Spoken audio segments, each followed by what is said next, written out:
Hey, welcome to another tax training. Every Tuesday, I release tax tax strategies on YouTube. So go ahead, if you haven't subscribed yet, go ahead and subscribe so that you do not miss out on this. But today, we're going to talk about how to pay $0 in taxes on capital gains. All right. But before we get to that, I want to break it down so we can easily understand what is capital gains tax. Right. So we're going to talk about what is capital gains tax. We're going to talk about what income is actually subject to capital gains tax, right? And short-term versus long-term gains. At the same time, how to pay zero in capital gains tax, which is really the premise of this video. But I like to get to it step by step. So stick around. My name is Boris Mushev. I'm a CPA and a tax strategist. If you haven't known yet, every Tuesday I release a new content on YouTube. So make sure to hit the subscribe or the like button if you like this content, right? And it will really gives me an idea of what type of content to produce. But let's get right into it. What is a capital gains tax? So on your income tax return, right, when you file your income taxes, there's different types of taxes are happening. But one of the most main taxes that are happening, right, what you're being taxed on, right, a regular income tax, right, whatever tax bracket that you're in, right, that could be from zero, right, to 37% tax. That's what it's mostly on your earned income, right? Mostly it's on earned income. Passive income as well is subject to this, right? Passive income. Then we have what's called, I don't know where to put this, I guess we'll put it here, an AMT tax, which stands for alternative minimum tax, right? One of those taxes that says, hey, you know what? Your tax is too low. There has to be an alternative minimum. There's some add backs and alternative minimum. This was very common before President Trump, before Tax Cuts and Jobs Act, right? There was a lot of alternative minimum tax. When he became president after Tax Cuts and Jobs Act, we don't see a lot of AMTs depending on what bracket you're in. And then the next one, which is the most common one, is the capital gains tax. And I'm just going to refer to it as a CG in this video, right? CG, okay? Capital gains tax. Now, it's important for you to pay attention to this because this is actually what a lot of investors pay, right? People such as Warren Buffett, for example, right? Or a lot of people that receive, like people on Shark Tank. If you watch Shark Tank, those investments that they make, like I had a client whose partner, not going to say name, but was one of the Shark Tanks, right? And the stipulation of the contract was that, hey, if I'm going to invest in you, you have to be a type of a corporation. You have to be set up in a way where I will receive dividends so I can pay capital gains tax. Why? We're going to talk about that in just a second, right? But really, we have a regular income tax, alternative minimum tax, and capital gains tax, okay? So what is really capital gains tax and how is it taxed, right? So capital gains tax is mostly, right, so we're going to put CG, is taxed mostly on long-term assets, right? Long-term assets. So what is a long-term asset? Any asset that you held for more than 12 months. Usually, most commonly, right, that would be your stocks, right? Your securities, stocks, crypto would fit into this category as well because it's considered as a security for these purposes, right, according to the IRS code. And another thing would be real estate, right? So if you own real estate, you bought your real estate and you held it for more than a year, more than 12 months, it would be subject to capital gains tax, okay? So that would be a long-term type of investment. Now, over here, another type are dividends, okay? So if you are receiving dividends, so if you ever invested in a stock market in a companies like Apple or Coca-Cola or anything of that sort, right? I think recently I just read something that Warren Buffett, I don't know when this was exactly, received like $508 million of dividend payout, right? He's going to pay capital gains tax on those dividends, right? Now, what happens now? What is really capital gains tax and how is it taxed? Capital gains is the most favorable tax. The maximum you pay in capital gains is 20%. Yes, so if you are individually a high income earner and you make in a tax bracket where you pay 37% on all the income that you earn, right? So if you earned, just for example, $1 million, you're going to pay $370,000 in taxes. That's just federal, right? The IRS says if you are in this bracket, the maximum you're going to pay is 20%. You can also pay less, 15%, right? Depending on your bracket. but the maximum is 20%. Regardless of your income, on capital gains, you're not going to pay more than 20% taxes. So you see why a lot of investors, right? For example, coming back to the story about an investor in Shark Tank, he said, hey, I want to receive dividends from a C corporation. If I'm going to invest in your company, you need to be a C corp so that I can receive dividends and I'm not going to pay more than this amount of money on taxes, right? You see where I'm going with this, right? So when Warren Buffett receives his dividends, some of those dividends, or most of it, right, qualifies as on the 20% bracket. So that's the capital gains tax. So when you're filing your taxes, right, your personal income tax, and you have, for example, right, let's say you have earned income, right? So it's going to be earned income, and this would be subject to a maximum of 37%. But if you have capital gains income, right, any income that is subject to capital gains tax, right, so we'll have, let's just say investment, just write investment, and we'll put in 20%. So that's why this is very, very favorable. So sometimes people actually hold on to an asset, right? They hold on to an asset longer than 1 year, because any asset that you hold for more than 12 months and you resold it, the sale of that asset is considered a capital gain and it's subject to capital gains tax. Okay, now that we have covered that, right, what is capital gains tax and what income is capital gains tax, let's kind of focus on short-term versus long-term, right? So if you own an asset, that you held for less than 12 months,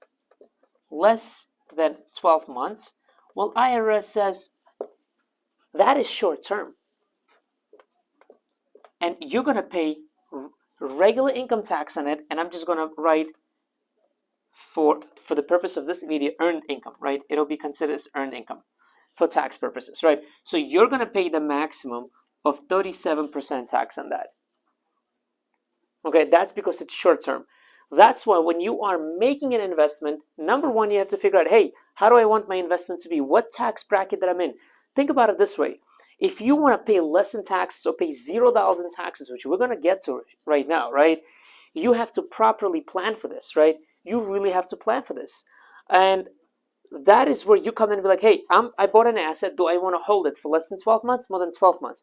If I do hold it for more than 12 months, what is that going to look like for me, right? How much money will I save on taxes? Is it worth it for me to hold it for 12 months? You're going to lose out on an opportunity of a sale, right? But you've got to do tax planning. The only way to pay less in taxes is doing proactive tax planning, okay? So coming back to our scenario right here, now, if it's a short term, you pay the highest income tax bracket, which is 37%. If it's a long term, right, which is considered capital gains tax, it would be 20%. All right, cool. Now, let's talk about how to pay $0. Let's talk about how to pay $0 on capital gains tax. Is it even possible? The truth is that it actually is, right? There's different types of vehicles that are available for you to pay $0 in capital gains tax. One of the most famous one, right? It's called a CRUT, right? Charitable, CRT, we should say, Charitable Remainder Trust, all right? So we're just going to put an acronym right here so that we remember this, okay? It's a trust. In order for you to pay $0 in your capital gains tax, you can shift the money into the trust. How does that work, right? And charitable remainder trust, the name speaks for itself, is for charitable purposes. But before you start making any assumptions, oh, it's for charitable purposes, what about money for me? I will show you how you can take that money out of that for yourself, right? But now we want to focus on, hey, I'm going to have capital gains tax, right? Now, how can I pay $0 on taxes? And that is creating a trust, okay?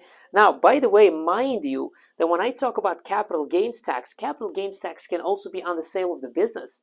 If you own a business, you operated the business, you build it up, you sell it, you have what's called capital gain on that, right? Or if you sell a stock in your own corporation, that is considered capital gain and you're going to pay tax on that, right? Now, the way not to pay tax on that, like I said, is to set up a trust. But there's few things. Before we get into a definition of what is a CRT, before you kind of, I confuse you with that, let's take a step back for a second. This is you right here. and you own an asset, right? And we're just going to put an asset right here, right?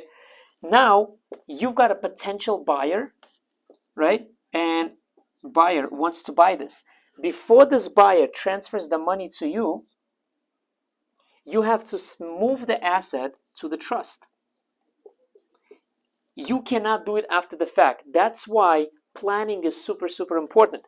What happens is that you will transfer the asset to the trust, and now the trust will make a deal with the buyer. Okay, the trust will sell the asset. Let's say, for example, the asset will generate you $1 million in profit. Perfect. If this was you making that sale, you would pay tax on $1 million. But because you're going to put it into the trust is now going to make $1 million, and the trust is not going to pay any income tax. Depending how you set up this trust can either then pay you an annual fixed fee, an annual fixed income, okay? That is coming back to you. Or it could pay you an annuity of, I think the annuities, they vary from like 5 to 7%. So let's just say 7%, right? It can pay you back fixed income per year, right? Per year of 7%. About 7%, that number is really different when you're setting up the trust, because that depends on the value of the trust and a couple of other factors. But for this example, we'll assume 7%. So now you're going to receive $70,000 every year on which you're going to pay tax, right? Now, let's assume that that's happening for 5 years, and you're receiving your $70,000 a year. It's perfect. The $1 million is tucked away, right? You don't pay any tax on it. What if, God forbid, you pass away, right? Or like a person passes away and his money is stuck in the trust, right? You've got, let's say, $900,000 left in the trust. Now, CRT is a charitable remainder trust. That means the beneficiary of the trust has to be a charitable organization, right? You do not have to give money to a charitable organization while a person is alive, right? But if a person does pass away, the remainder of the money has to be distributed out to a beneficiary, which is an organization of your choice. Well, you might say, well, Boris, this is not a good deal for me. I have kids. I have wife. I have other things. I want to leave money to them. Hold that thought for a second. What you can do when you set this up right here, right? What you can do is now, remember, CRT is paying you 7%, assuming $70,000 a year. You can open up a life insurance policy. I'm just going to put life insurance policy with a very, very annual expensive policy, which is very, very expensive, right? Could be $15, $20, $30, or $40,000. The death benefit of this policy could be the $1 million that's tucked away in the CRT. Follow me on this. You've got a CRT paying you back the income, which is then you using some of that income to fund life insurance policy. And at the time the person passes away, well, guess what? His children might not get the money that is in CRT, which is okay, it's going to go to charity. But the life insurance policy, though, is $1 million worth to a beneficiary. And guess what? Life insurance policy is totally tax-free, right? When you open up a life insurance and there's a death benefit, when you beneficiaries, whether your children or your wife, receive a death benefit, that is tax-free. So what are you doing right now? You make a sale, you make $1 million.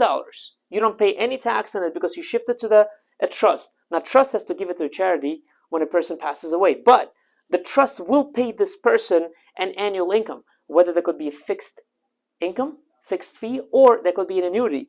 That money could be paid to basically hedge, right, with a life insurance policy, with a death benefit of $1 million or more, right? This could be a $5 million death benefit. Whatever that is, it's actually better. And guess what? The whole thing will be tax-free, right?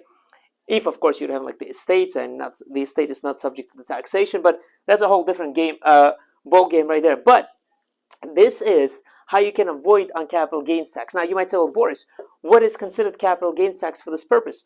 Like I said, that could be real estate, that could be your stocks, that could be your crypto, that could be the sale of the asset, whatever it is that you want. The most important thing to remember is that you first have to transfer it. You have to set up a CRT. Now, you can set up a CRT different types of CRTs. You can have more than one, and you can do this. So you've got a big sale coming up, especially if the business you want to plan properly, especially if you're like in your older ages, 50s or 60s, whatever that is, and you've got children, you're going to sell the business, even for the portion of the business, right? You can do this, right? Really, really important.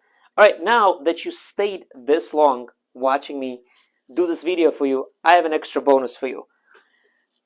All right, so stick around with me. I will actually teach you something that a lot of CPAs do not teach you because they do not do tax planning. All right, so how about this? How about not putting the money into a CRT, and when selling the business, paying $0 on the gain of the sale of the business? Is it possible? It absolutely is. And let's talk about it. And this is just a bonus because you stayed around this long, right? All right. So first of all, you have to understand that we have most commonly three types of entities in the United States, right? LLC, right? We have S Corp. My handwriting is terrible, by the way. S Corp, and we have what's called a C Corp. C Corp. Okay. Now, if you are starting a business, and this is really, really important, if you are starting a business with an intention that you're going to sell it in the next 5 years, it doesn't matter, 2 years, right? With an intention that you're going to sell it, right? You're going to sell your business, you should think about opening and starting the business as a C corporation. The reason for that being, not C corporation is subject to double taxation, right? Double taxation. But that's okay. You have to plan accordingly and run the numbers and do analysis. Because when you sell a stock in a C corporation, on the IRS section 1202, right, it is considered a small business stock, right? Qualified small business stock, QSBC, right? QBS, qualified small business stock. Okay, qualified small business company, QSBC.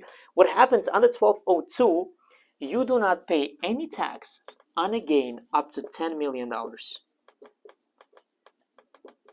It's true. Sounds too good to be true. It's actually not too good to be true. Okay, there is such a thing, and the reason we have this in our tax code, ladies and gentlemen, is because the government wants to incentivize investors to invest in startups.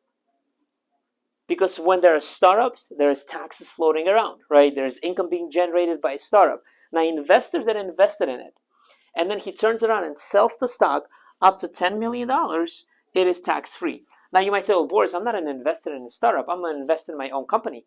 That is true, but you can still use the same tax code to reap the tax benefits. And guess what? If you sold your company for $20 million, well, if your shareholder is also your wife, well, guess what? That's another $10 million tax-free.